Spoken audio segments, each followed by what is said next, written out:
Hello and welcome from KU Media Crossroads. I'm Blair Sheade alongside University Daily Kansan football beat writers Shane Jackson, Stella Liang, and Dan Harmsen. This is our weekly edition of the Football Breakdown Show. Every Friday, we will be here as the University Daily Kansan football writers, and I will be here to preview the weekend game.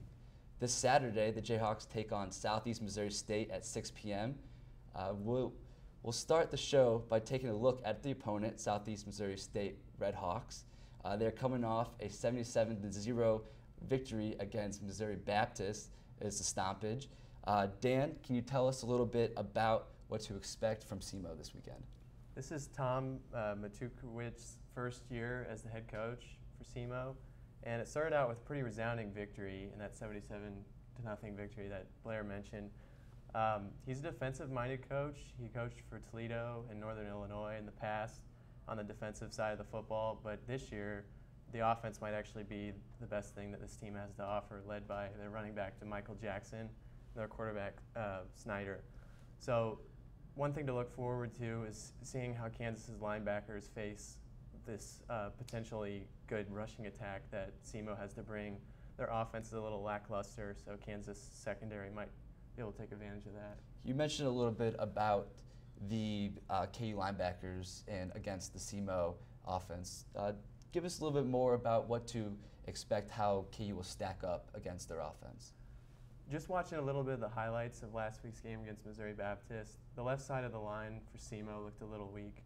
So I think, especially with Michael Reynolds, the one thing that you want to look forward to for KU this year is if they can get after the quarterback. And this week's game will be a good barometer of how well they'll be able to do that this year.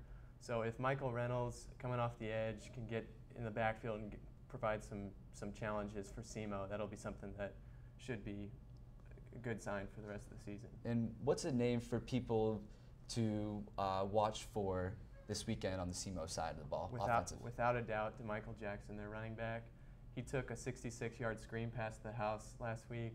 And in the last 3 games, SEMO was a really a team that was on the uptrend during last year in the last 3 games. And when they were playing at their best, Michael Jackson was going well. So he was averaging about 140 yards per carry. So KU really wants to stop him. And if they can stop him, then that's going to be, good for the rest of the team. Thanks, Dan.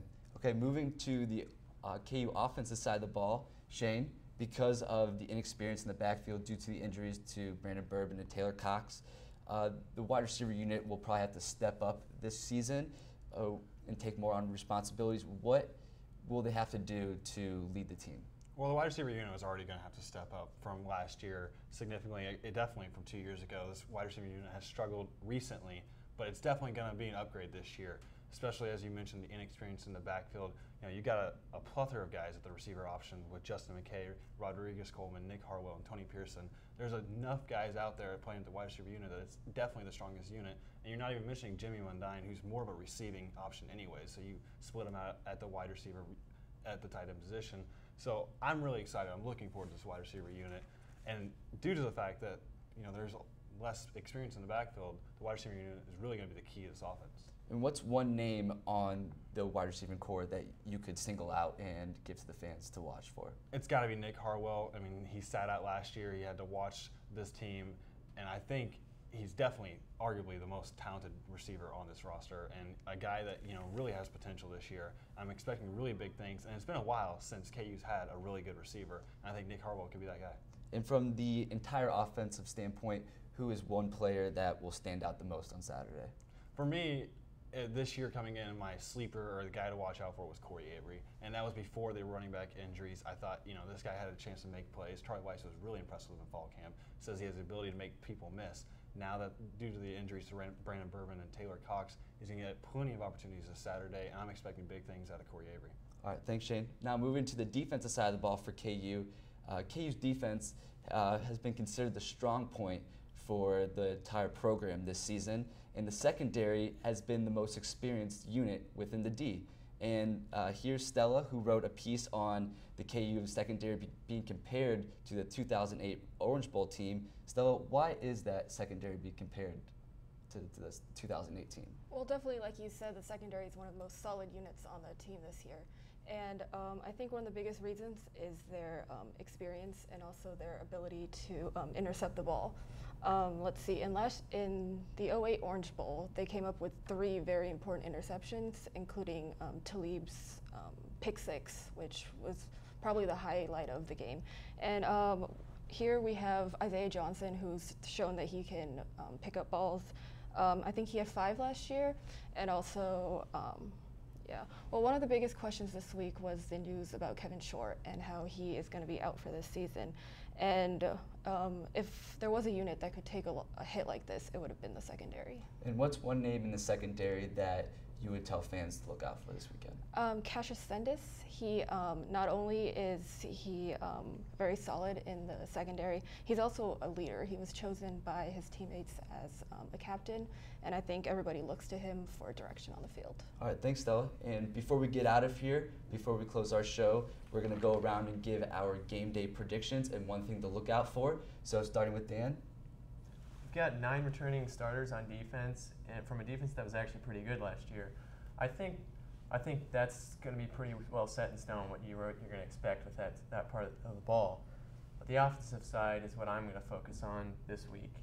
And with Cozart, there's a lot of questions there, but he has mobility, and I think it's kind of like the lipstick on a pig. Like, he can hide some of the issues that KU's offensive line might have. I want to see Kansas attacking. I don't want to see them hesitant like they've been in years past. You go back to since 2010 when they lost to North Dakota State 6-3.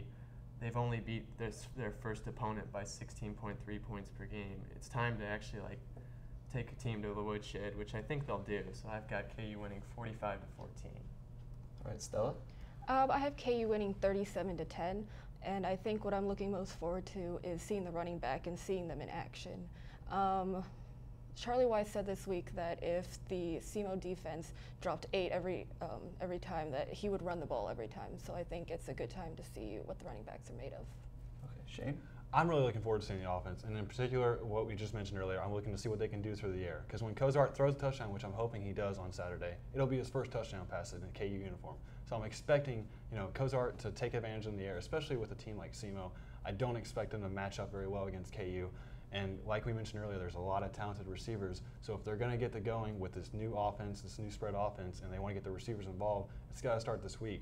Unfortunately, I'm still going to say it's going to be a lot closer than people expect because it is the first week, and I think there's going to be jitters, especially with this new offense. And I'm saying it's a 35-20 game.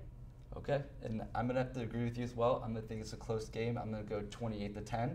And that's it for Dan, Stella, Shane, and myself from Media Crossroads.